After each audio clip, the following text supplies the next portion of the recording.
On this week's episode of Ride the Lightning, the Tesla unofficial podcast, Model 3 production may be about to go way up. Another wheel option looks highly likely for the Model 3.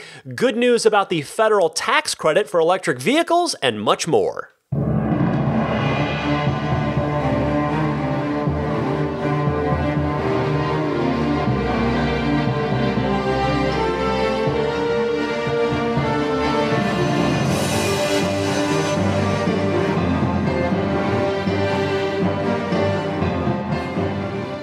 What's happening, friends? I'm Ryan McCaffrey. It's good to be with you on the 124th episode of Ride the Lightning, the Tesla unofficial podcast. This one's for December 17th, 2017. Want to wish everybody a happy holiday season.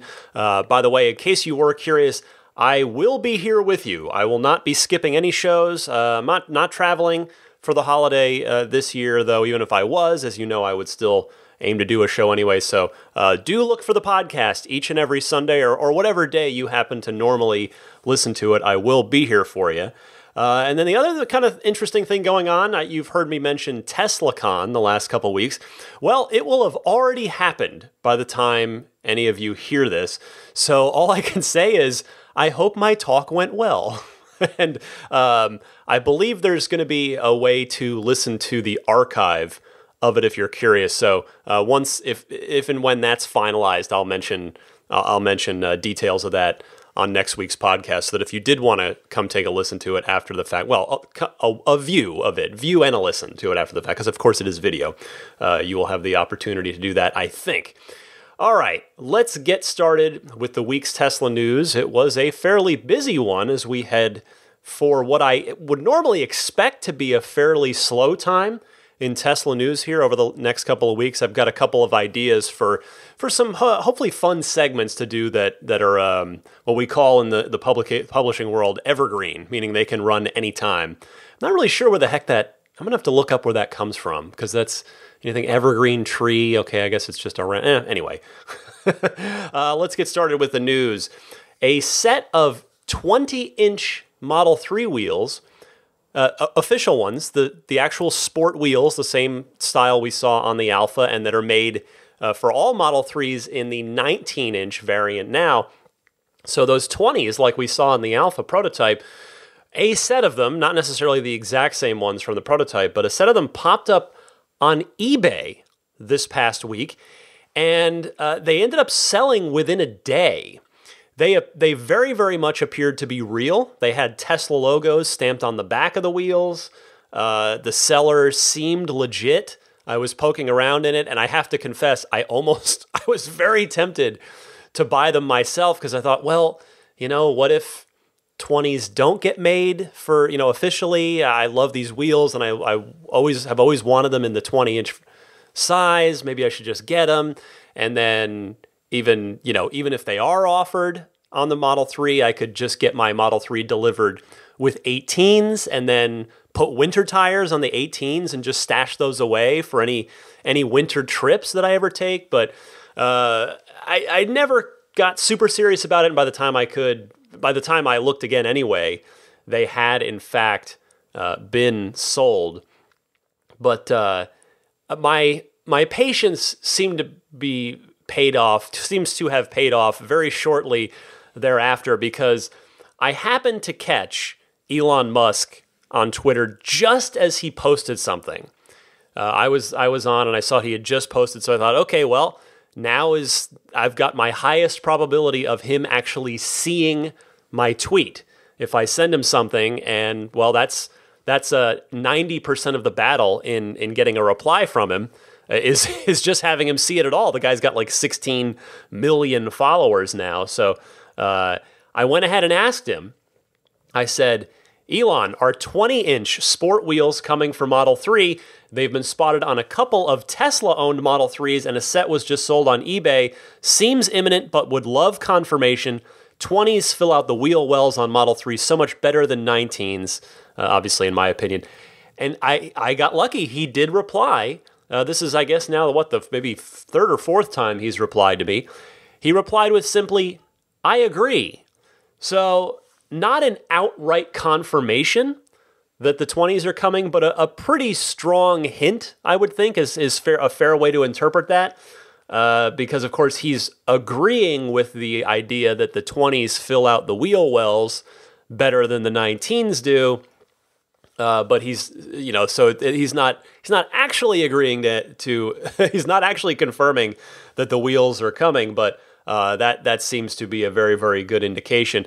Although what was odd about this is that within an hour or two, he deleted his tweet. He deleted his reply. So I have no idea why that might be. Elon he does delete tweets from time to time. He has said before that there's some things he just sort of wants to clean up his own feed a little bit. But this, obviously, he had just tweeted it an hour or two prior. And so, I don't know if somebody got a hold of him and said, hey, Elon, just let's lay low on heavily suggesting any future Model 3 features while we focus on getting things going now. That's the most logical thought I can come up with. Granted, Elon is not told what to do by anyone. He's the boss, for better and for worse, as far as the PR department is concerned. But that would be the most logical scenario, I think, is if someone reached out and said, hey, Elon, would love it if you would delete that tweet because we don't want to get too far ahead of ourselves with Model 3 while we're still trying to sort out these ramp issues. So anyway, point being, if you are looking forward to 20-inch sport wheels being an option on Model 3, it seems like there is an ever-increasing chance that those are coming in the not-too-distant futures. Speaking of wheels, by the way, I wanted to take a quick call on the subject from Mike in Boston, who is having a bit of trouble deciding between the 18 and 19-inch Model 3 wheels. So, Mike, you're on the air. Hey, Ryan, it's Mike from Boston again. Hope you're having a good holiday season. My question, again, concerns the 18 and 19-inch wheel options on the Model 3. As the date gets closer, I have more and more anxiety about the choice. I know that one caller mentioned something about the 19s being lower profile than the 18s, but the 19s potentially being better in snow because they are larger. Living in Boston and having had our first snowstorm already this year, I'm freaking out about the prospect of having a rear-wheel drive car in the snow and wondering if the hit on the mileage between the 18 and 19, which shouldn't be that substantial, I don't think, maybe you can clarify that, would be worth having the better traction in snow. Being a Californian, you may not have much experience with snow, but if you could give me your expertise, I would greatly appreciate it. Have a great holiday, and I thank you very much for doing your podcast. It's awesome. I listen to it every time it comes out on Mondays. It's fantastic, and my best regards to your baby boxer. Take care. Bye. Mike, thank you for the call. You are right that I do not have a ton of experience with snow, having been spending my driving years living in either Arizona or for the last 15 years here in Northern California. But I do have one nightmare experience with the low-profile 19-inch tires in my current Infiniti in the snow, but that's a story for another day. Anyway, though, I have studied this in the Tesla community long enough to be able to speak with some confidence on this for you. So what I can tell you is that the larger wheels, the 19s, they're going to give you a bit better cornering, bit better lateral grip, and some people, myself included, think that they look better. That's obviously very subjective. However, factually, objectively, the 19s don't last as long as the 18s, and they cost more money to replace. So going with the 19-inch sport wheels really is a vanity play. The 18-inch Aero wheels are going to have tires that last longer, cost less to replace, and will get you better range on the car. For some folks, they don't look as nice, but for some folks, they do. And remember that with the 18s, you do have the option to take those aero caps, those sort of hub caps, off of the aero wheel and just go with that sort of asterisk spoke pattern that's underneath. Now, in your call, you didn't sound necessarily super enthusiastic about the 19-inch sport wheels the way, say, I am. And by that I mean, you didn't even really mention them one way or the other on your call. So it sounds to me like you're either consciously and or subconsciously leaning towards the 18s, and I hope that bit of information I've passed along will help cement your decision one way or the other. So thank you, Mike. We'll get to some more Ride the Lightning hotline calls later. For now, back to the news. And it is on the subject, wheels or Model 3 parts, whether they're 20-inch, 19-inch, or 18-inch. And speaking of parts for the Model 3, it looks like a whole lot more of them will start flowing into the Fremont factory very soon. By the way, I'd like some bonus points for that alliteration sentence, that very alliterative sentence. Anyway, UDN, which is a Taiwanese media outlet, this comes via Electrek, they are reporting that Tesla has bumped their parts orders up to parts for 5,000 cars per week after having previously slashed. Tesla had previously slashed the parts order with this company to 3,000 units per week. Electrek notes that UDN chairman Shen Gorong even said that they now have to mobilize the whole company and work overtime in order to comply with the change, and that they are even shipping parts by airplanes instead of boats. Now, note that this doesn't mean that Tesla is going to start pumping out 5,000 Model 3s per week immediately. It takes time for that ripple effect to make its way up the entire supply and production chain.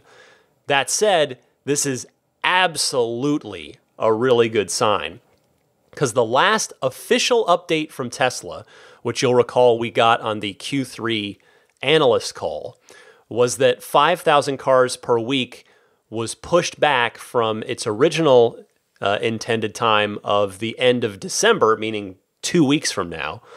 And they'd push that back to by the end of Q1. So it looks like, based on this Taiwanese supplier, that it might be on the sooner side of Q1 rather than the later side, which is fantastic news for the still roughly 500,000 of us who are waiting for our Model 3s. So great stuff there. Looks like some positive momentum on the Model 3 front heading into 2018 for Tesla. And keeping those good vibes rolling by way of the United States government, according to an unnamed Republican, which has since been confirmed, the electric vehicle tax credit is safe in the current reconciled version of the tax bill that's been drafted by the House and Senate. And again, as I said, reconciled. It still has to go to a vote, and it still has to be signed by the president to go into law. But as it stands today, basically we're in good shape either way, because if the current bill passes, the EV tax credit is safe. And again, I'm speaking entirely within the context of the electric vehicle credit. So we're in good shape either way, in that if this reconciled bill gets passed and then signed, the EV tax credit is safe. If it doesn't, and nothing gets passed, nothing gets done in time for 2018, then the Tesla should be pretty safe too, because of course they're going to trigger their phase out in 2018. So really, either way, we're looking pretty good for the tax credit to remain. So Bloomberg Politics reports, says, quote, House and Senate negotiators have agreed to spare the electric vehicle tax credit and wind production tax credit in their compromise package, according to a Republican familiar with the process. And again, that has since been confirmed. So as I said, this isn't over yet, but it is pretty good news either way, for whichever way it goes for as far as the tax credit is concerned. So just as a reminder, if the credit survives in whatever scenario, then Tesla is likely to trigger that phase out starting in, it's going to be either Q1 or maybe, if we're lucky, we meaning Model 3 buyers, maybe Q2, because if it survives till Q2, well, I'll get to that in a second. So in the Q1 scenario, recall that means those of you taking delivery of your cars in Q1 or Q2 would get the full federal tax credit of up to $7,500, depending on your sort of tax eligibility. And then in Q3 and Q4, there would be you'd get half credit, the $3,750. If, however, the 200,000th Tesla is sold in America, the 200,000th American Tesla isn't delivered until Q2, if it slips into April, that means the full credit would run through Q3. The half credit would get into Q1 2019, and then you'd have the quarter credit still in there into 2019 as well. So we will be keeping a very, very close eye on this to see what ultimately happens. And then hopefully, if it does survive, which again, it appears like it's likely to do so in either scenario, we'll have to wait and see where we are numbers-wise as far as how close are we to that 200,000 mark. All right, changing topics here. Let's talk charging for a second, always a popular topic. And I've got some good news on that front. Paul from Texas, I would love for you to lead me into this discussion. So, Paul, would you do the honors? Hi, Ryan. This is Paul Palmier from Lantana, Texas, just outside of Dallas. Longtime Leaf driver, and I currently have a reservation, first day, front of the line for a Model 3. Can't wait. I was listening to your podcast today. I'm pretty new to your show, but you were talking about the wall charger for the Tesla for your house. And if you already have a plug, I was going to suggest maybe just put a new pigtail in there for the 1450. Should wire right in, just like like a wall plug. You won't have to have an electrician out and plug it right in. And if you move, you can take it with you. Just an idea. Take care. Thanks for the podcast. I'll be listening again. That is definitely an option, Paul. Like I mentioned last week, though, some folks may want to charge faster every now and again, particularly if they plan on owning the car for a long time. You never know that circumstances may arise every now and again where you might need to charge up a lot more quickly. But yes, indeed, there are some extremely affordable, almost free ways to go simplify your charging setup at home. And what you suggest would indeed most likely serve most folks just fine. So thank you for calling in, and I welcome you to the podcast. And by the way, on this topic, just announced this week, after Paul left his call on the Ride the Lightning hotline, it was announced that there is a new Gen 2 Universal Mobile Connector for sale on the Tesla store, and it's only $300. So Tesla seems to be listening to you guys, because listen to their own description. This is how Tesla describes this on the Tesla store. They say, quote, "This product is included as standard equipment with your Tesla vehicle. However, purchasing another mobile connector bundle may provide extra convenience if you wish to keep one set at home and carry another in the car." End quote. So there you go. That is another excellent option. There are no shortage of ways you can tackle your charging situation, particularly your home charging situation. All right, back to the rest of the news here. A quick update in what is perhaps the biggest battle in all of Tesla's war against the state dealer associations in Tesla's ongoing quest to be able to sell cars directly to consumers.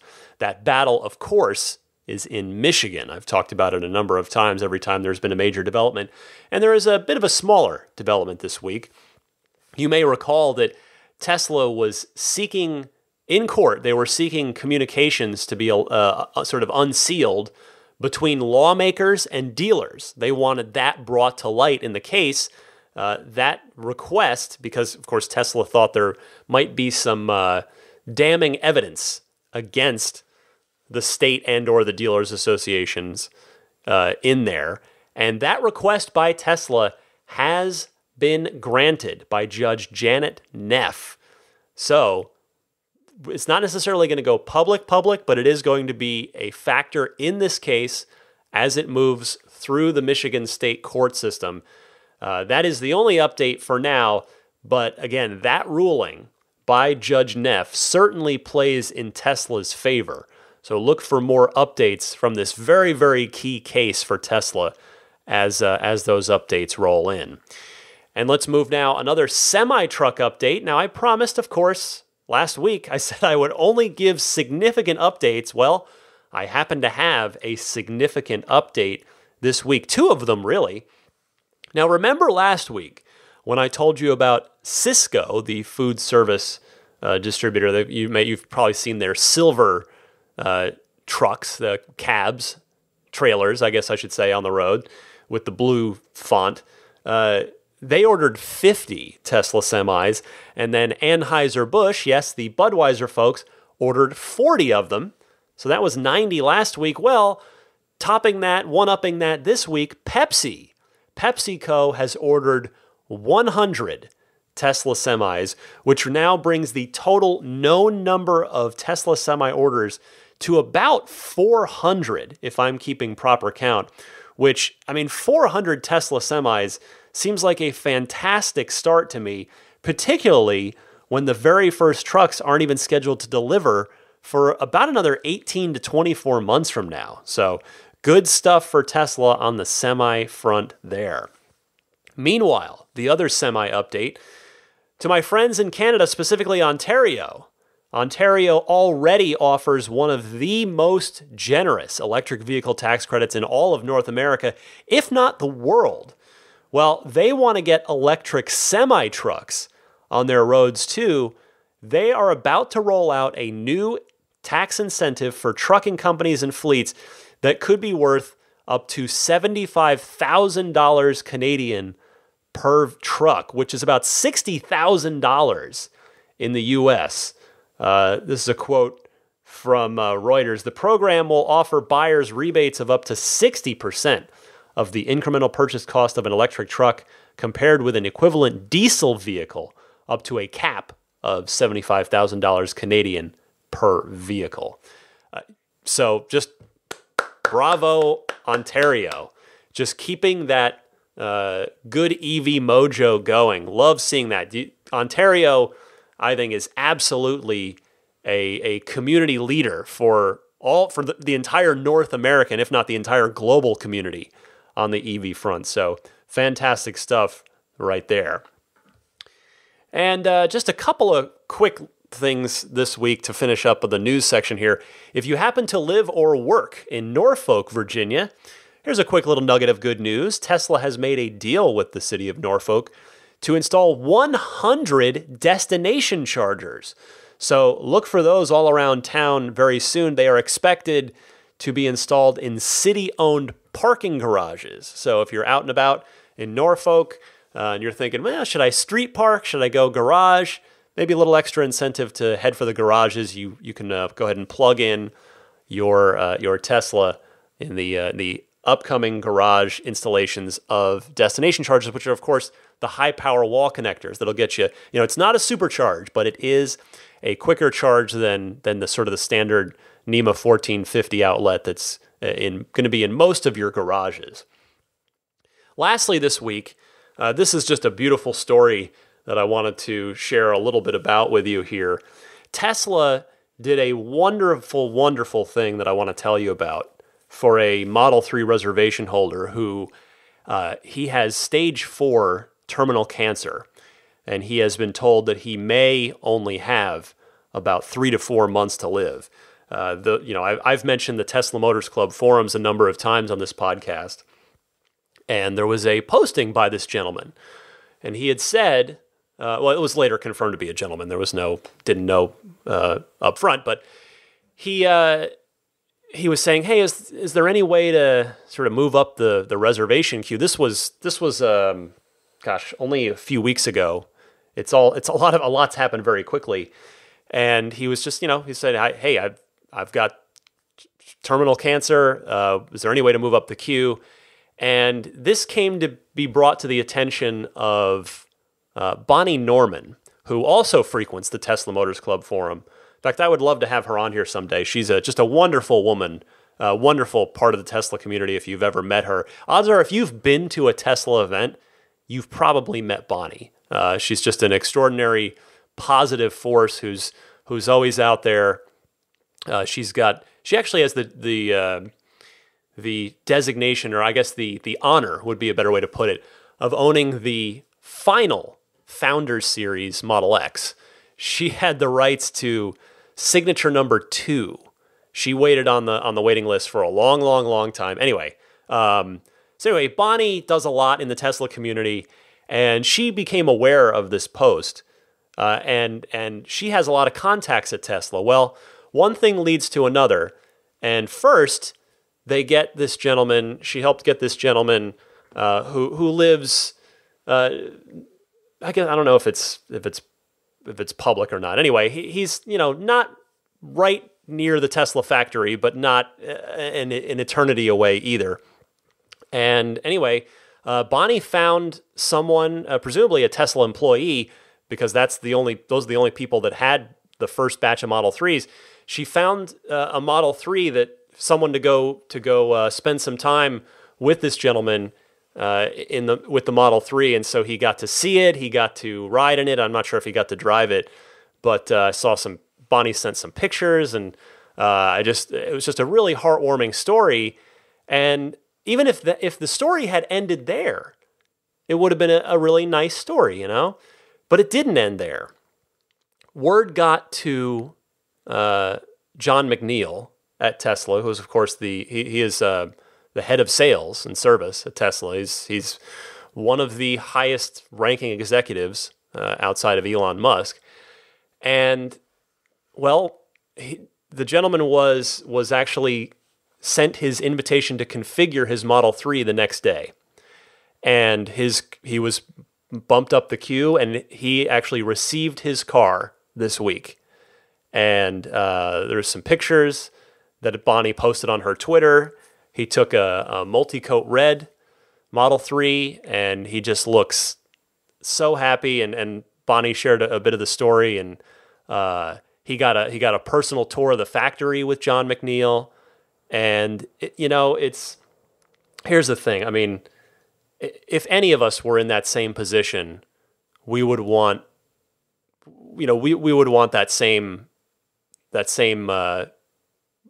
love and care and treatment with a bucket list item like that. And I hate to use that term, but he himself used it. But because hopefully he's going to have many more months and a long time to enjoy that car. But just the fact that Tesla did that and took such great care of him. And I'm sure, I'm not saying, I'm sure other companies do it, and they do it quietly, and they're not out for publicity. And that was the same thing Tesla here too. They didn't publicize this at all. This was Bonnie, with the permission of the gentleman, posted some details of the story, which is the only reason I share it with you now. I'm a big advocate of privacy, so I would never share something like this without, if it had not already been sort of green lit. But it just made me. It's just a heartwarming story, It's that people would sort of come together and do this for this gentleman, and it just makes me all the more enthusiastic and all the more, quite frankly, proud to spend time, the time I invest every week in doing a podcast about this company, about Tesla, because there are people, it was, as Bonnie phrased it, it takes a village. This was not just John McNeil. This was not just Bonnie. This was, there were a lot of people involved to make all this happen. And it's just a beautiful story. Electrek did a write-up. There's, again, Bonnie Norman's Twitter, if you want to look there. That's really where you can get that's sort of where it all originated, if you want to take a look at her photos and the stuff she shared about it. But just what a wonderful thing. And I wish that gentleman just not only many months, just thousands of miles and months and hopefully years of joy in that Model 3. And kudos to everybody involved at Tesla and certainly Bonnie who helped make a thing like that happen. Because that's just, again, Tesla wasn't out for publicity on it. They just did it because good people work there. and that's a beautiful thing. So that wraps it up for the news this week. Got plenty of good calls lined up for you in the Ride the Lightning hotline. I believe it's 6 of them. You've already gotten a taste of 2 of the good calls we've had this week earlier in the podcast. So got a handful more for you coming up right after this.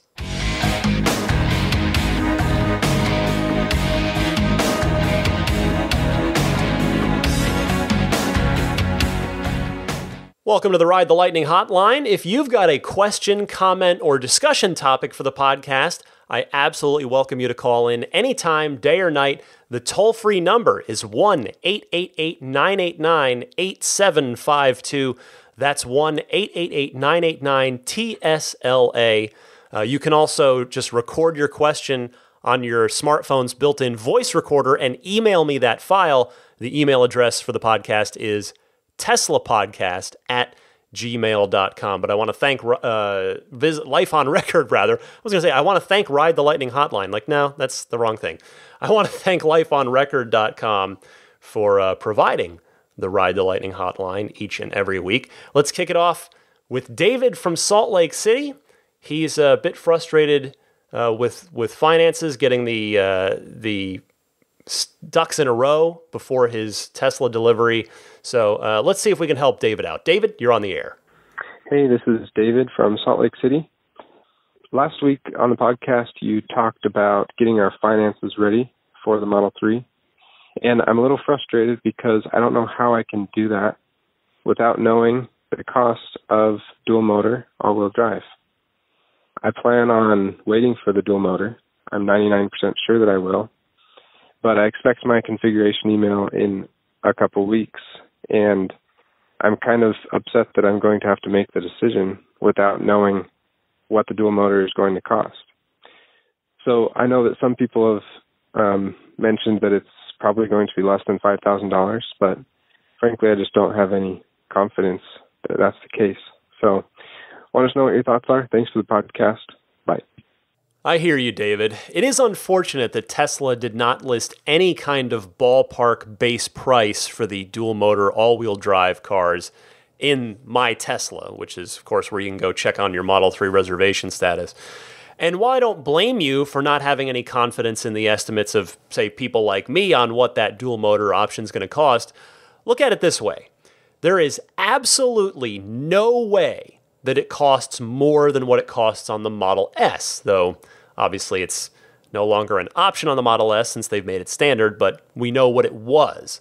So if you subscribe to that, you could budget for $5,000, which is what it used to cost on the Model S, and then you could just be pleasantly surprised if it's less than that, as I think it'll be a bit less than that. Now, the one wrinkle that could still mess up your plans is smart air suspension. And you're wondering, why the heck am I saying that? Well, remember when I reported Elon's own reply to me, one of his most recent replies to me, since the one other than the one from this week, about this very topic, and he said that dual motor, or rather that smart air suspension is, quote, linked to dual motor config.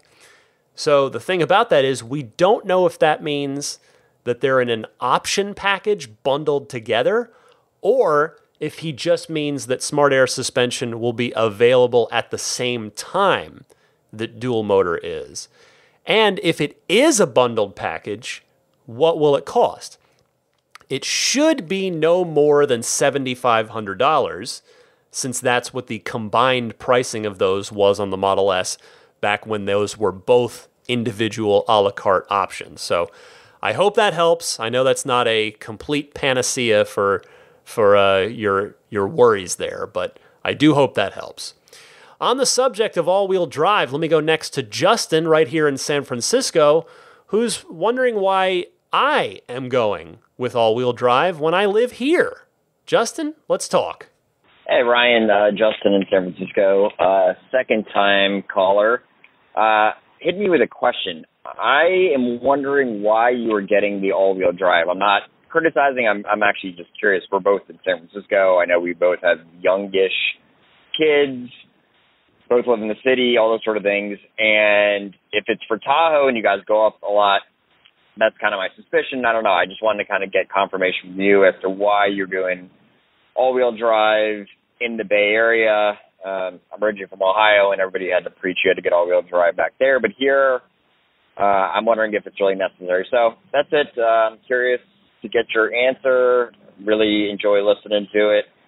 I am dying to get my car. I'm about 2 months away, I think, in theory. But, oh, my God, it can't come soon enough. All right, that's it. Thanks, and love the community you've created. It's great. Bye. Thanks for calling, Justin. I've talked about this before, but I am more than happy to mention it again. It's funny because I actually got an email from a new listener about this topic who hasn't heard my rap on this before. So I guess some folks out there might, in fact, want to hear it. So let me tell you, for me, all-wheel drive comes down to a few things. First, I've waited for this car for so long. It's going to be, by the time I take delivery, by the time it gets into my garage, it's going to be 9 years. Because, like I said, I fell in love with Tesla in 2009 with a Roadster event that I did for the DeLorean Club, and drove the car and then read the master plan. So this has been on my mind. I knew that the car that would become the Model 3 was going to be my next car. I've known that for 9 years. So that being said, I want to get exactly what I want to get with this, even if it means I got to wait a little longer. Second, and this ties into that first reason, is that I'm going to need to have this car for a long time. I'm talking 10 plus years at least. My current car I've had for coming up on 12 years. It'll be 12 years next month. And, that's hanging onto the car for a long time. Financially, that's just part of the deal with my wife on this in order to get her to sign off on it with me. And third, all-wheel drive is exactly what I want because I've had the privilege of driving both a rear-wheel drive Model S and an all-wheel drive Model S. And for me, in my humble opinion, it is a night and day difference in the handling. The dual-motor Model S, to me, felt 10 times better to drive. You could not flip an all-wheel drive Model S with a giant spatula. You couldn't do it. It's like a slot car. It just sticks to the road. It's incredible. It's an unbelievable feeling. Not that the rear wheel drive's bad. It's not at all. It's fantastic. But I was just so blown away by the handling and the way the all-wheel drive car drives that I was like, wow, this is fantastic. And you couple that with the fact that the all-wheel drive in a Tesla gets you a slight performance boost off the line and a slight range boost as well.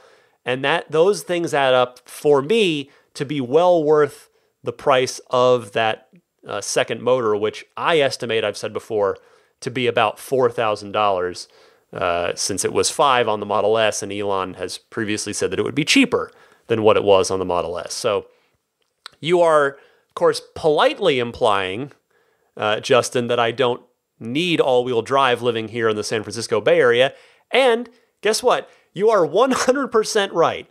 I don't need it. This is definitely a want thing. I mean, I do plan on taking the car to Tahoe from time to time. Hopefully once a year if things go well. And I know, that's not a great justification necessarily, but again, I am conceding the point to you. This is definitely a want thing for me, much more so than a need thing. So there's my explanation on that. And I hope that helps you understand my thought process on it. Let's go next to Andrew from Ottawa, who has sort of a PSA of sorts that I thought was of interest. So Andrew, tell us about it. Hey Ryan, it's Andrew from Ottawa calling. I'm calling because there's something going on that I think you might like to know about if you haven't heard about it yet. UU Zoo is on Facebook in the Model 3 group, and he's one of the early owners of Model 3, and he's actually going to be doing a cross-Canada and States tour with the Model 3 starting in early January.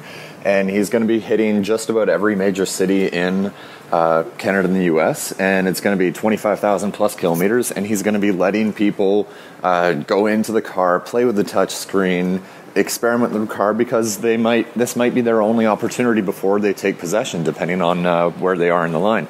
And he's even offering like 5 to 7 minute test drives for, I think it's $10. And all of this money that isn't room and board will actually be going to charity, which is pretty sweet of him. Anyway, I thought I'd let you know. He made a Facebook group for it and an event to map out his entire route. It's facebook.com/TSLA3. That's fb.com/TSLA3. And I think a lot of people would love to know that. Anyway, I thought I'd pass it on to you. Thanks for doing your great work. Take care. All right. Thanks for the heads up on that, Andrew.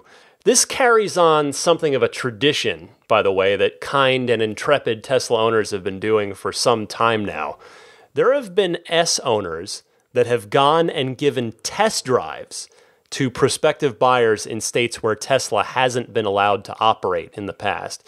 This sounds like a version of that, and I think that's awesome. By the way, if you can, I don't know if it's picking up on Mike, but Daisy is really snoring over there. She's been sleeping dead silent the whole podcast, but she has chosen now to start going full boxer snore. Anyway, I have not vetted this person that you're talking about myself, so I do throw that sort of word of caution out there, but I do very much hope, obviously, that the money raised from this really will go to a charity. If he's saying that it's going to a charity, but if he's sincere, then that is in fact an awesome, awesome gesture. So thanks so much for letting me know, and I'm in turn happy to pass it on. Thank you, Andrew. Let's go next to Danny in Seattle, who has been seeing, what else is new, a lot of FUD about Tesla in the news. Danny, let's talk about that. Hey, Ryan, how's it going? Danny Nelson from Seattle here. I recently got a new phone, the Pixel, which I'm enjoying, but it has this feature where I get a lot of news feeds, and I've been seeing a lot of FUD, as you call it, for Tesla, the whole bankruptcy thing and whatever. I'm wondering if you'd address that a little bit, what the FUD it currently is and how they're spinning it these days and stuff, because it's just interesting. I read the article, and it sounded like they'd already declared bankruptcy, and then I read it, and it's like, well, they might. It's just like, this is so bad. But yeah, it'd be interesting to hear your take on some of it and see what their current twist is. All right, thanks for the podcast, Ryan. Really appreciate it. Have a good one. Bye. Well, Danny, the long and the short of it is that I usually don't bother because it's not worth wasting my audience's time with, quite frankly. It's usually not true, or it's spun in such a way that it maliciously twists information. Take the latest one from about a week or two ago. The thing that was saying 90% of Teslas are defective coming off the line, and that Tesla cheaps out on production in order to get cars done faster and fixes them later. Now, that may be half true of early build cars, the first run of S's, the first run of X's, maybe even to an extent the first run of Model 3s. But there's no data to support this fudster's claim. Because if that were true to the degree that they want people to believe it is, the Tesla service centers would be constantly overrun. And someone, maybe a Consumer Reports, somebody like that, would have caught on to it by now, I think. So I think it's just ridiculous. And they are oftentimes, as Elon says in a recent issue of Rolling Stone where he was on the cover, that stock shorting people want, call them shorts, that's what they're referred to. Shorts want Tesla to die, to paraphrase Elon Musk.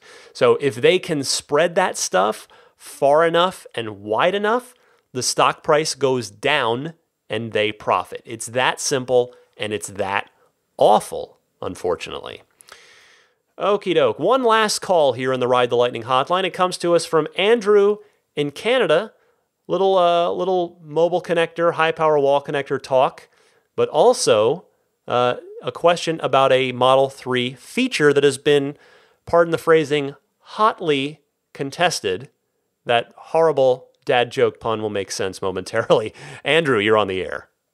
Hi, Ryan. This is Andrew from Canada calling. I thought I'd add one more point to the discussion of UMC versus wall connector for home charging discussion that's been going on for a good number of episodes now.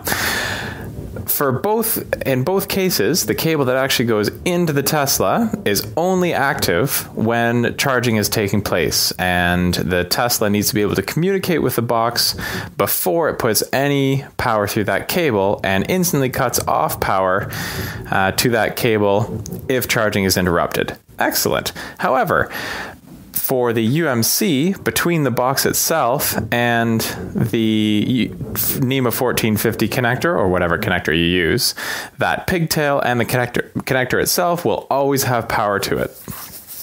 So in our home installation, where we plan to install it in a relatively high foot traffic area when the car won't be there, I would prefer to have the wall connector, as there will be no exposed live cables at any point when the car is not charging. The UMC is still a perfectly adequate and very safe way of charging a vehicle. Just one minor safety concern that we have in our specific installation that I thought I'd throw out there to your audience. Another question I had about the base $35,000 version of the car. From what I've read so far, I'm inclined to believe that there will be no heated seats in it. All the literature I've seen calls it a premium feature, and even at that, the premium feature alludes to only the front seats being heated, whereas in the S and X, where all seats are heated in the premium package. So I wanted to get your take on it. What do you think? The base $35,000 version, which we're already a stretch to get that one, so the premium package is out of our reach, but I like the idea of the heated seats to save a lot of energy in those cold Canadian winter mornings. It uses a lot less power to keep the people warm as opposed to the HVAC system. All right, thanks a lot for all you do, Ryan, and making our Model 3 wait more bearable. Cheers. Thanks for the extra bit of info on charging there, Andrew. Now, as to your question about heated rear seats, that has been a topic of great discussion, and unfortunately, Tesla has not been super clear about it. That said, I have good news and I have bad news. So in delivery paperwork that a new Model 3 owner posted very recently, in fact this week, there's this. There's a sheet that's, quote, "What cold weather features does the Model 3 have?" It's like an FAQ. And the answer underneath that on Tesla's paperwork is, quote, "The launch configuration of the Model 3 includes front and rear heated seats," end quote. So that implies that it's a premium package feature because, of course, every launch Model 3 has the premium package. However, it's not definite one way or the other, and Tesla still, as I said, has not clarified. So I would say that it's not looking good for it being standard in the car, the rear heated seats, which I know is disappointing to you specifically because you said in your call that you were hoping to not do the premium package. But I would say that all hope is not yet lost because this is not 100% done deal, take it to the bank, clarified by Tesla just yet. All right. Thanks so much, Andrew, and everybody for calling in the Ride the Lightning hotline. Again, I heartily encourage any and all of you to call in with your Tesla questions, comments, discussion topics. You can call in toll-free anytime, day or night. Just leave a message, 1-888-989-8752, or just record something on your smartphone and email the file to me at teslapodcast@gmail.com. Be right back right after this to wrap things up.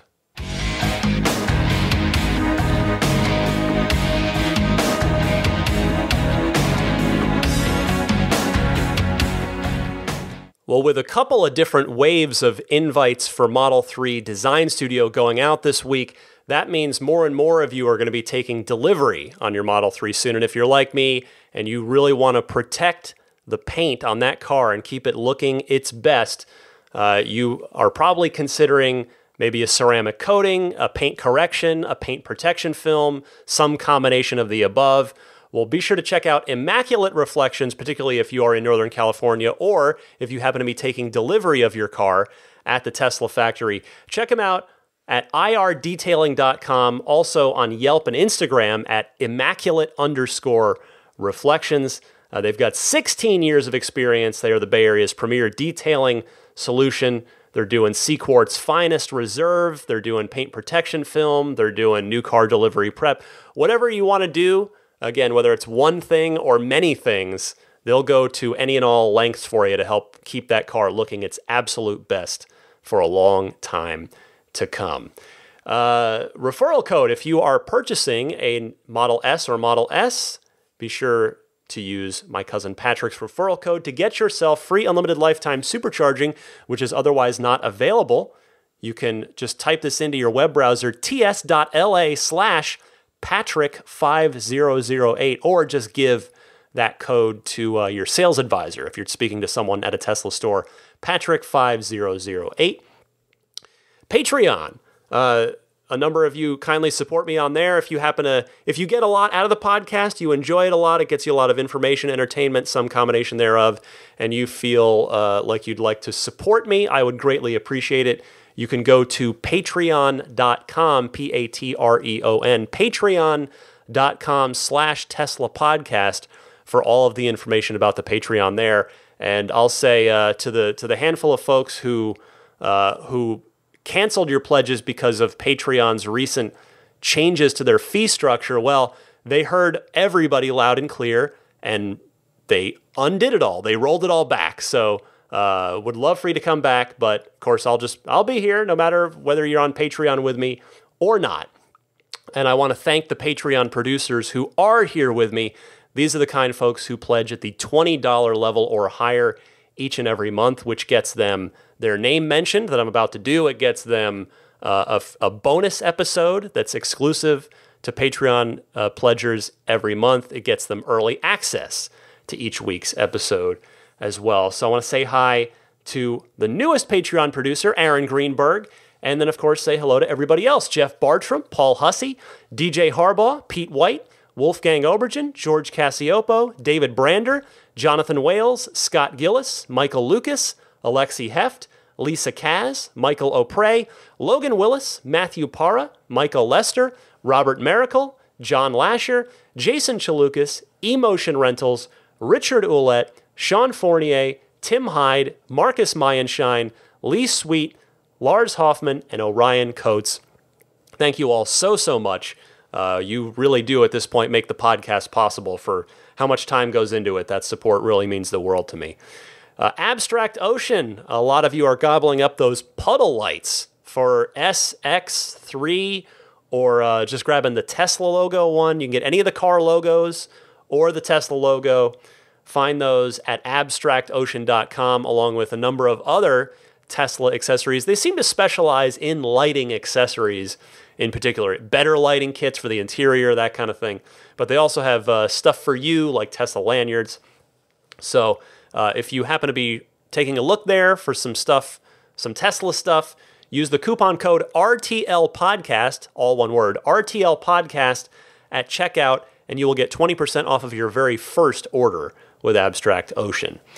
Subscribe to the podcast if you do not already. That way it downloads to you rather than you having to go download it. You can subscribe on most major podcast services, including iTunes, Google Play, Stitcher, or TuneIn. You can also pick up individual MP3s or the RSS feed at the hosting site, which is found at teslapodcast.libsyn.com. Libsyn spelled Libsyn. Email me. Again, you heard it earlier, but teslapodcast@gmail.com. If you'd like to get a hold of me via email, you can also find me on Twitter at DMC_Ryan. That wraps it up for the 124th edition of Ride the Lightning. Again, no rest, no vacation, but it wouldn't matter. No, I take it. I think it's very important that the show stay on a routine. I will be here for you. Hopefully I'll have some fun stuff to talk about over the next couple of weeks, as I do expect things to maybe slow down, because I know Tesla will be working very hard on Model 3 production, so we'll see what other news sprouts up over the coming weeks. But again, I've got a couple of good ideas for evergreen kind of content that I hope will make these next couple of year-end episodes pretty fun. So stay tuned for those. Happy electric motoring, my friends. And I will see you back here for episode 125 here on, I guess it's going to be Christmas Eve. That'll be the Christmas Eve episode. So again, have a great week, everybody. Happy holidays. Stay safe out there if you're driving, because people tend to get crazy when they're stressed out, holiday traffic, that whole thing. Keep yourself, keep your family, keep your Teslas safe. Well, at least your Teslas keep you safe. You just got to keep yourself and your family safe. So have a fantastic holiday season. And again, I will see you back here, as usual, next week.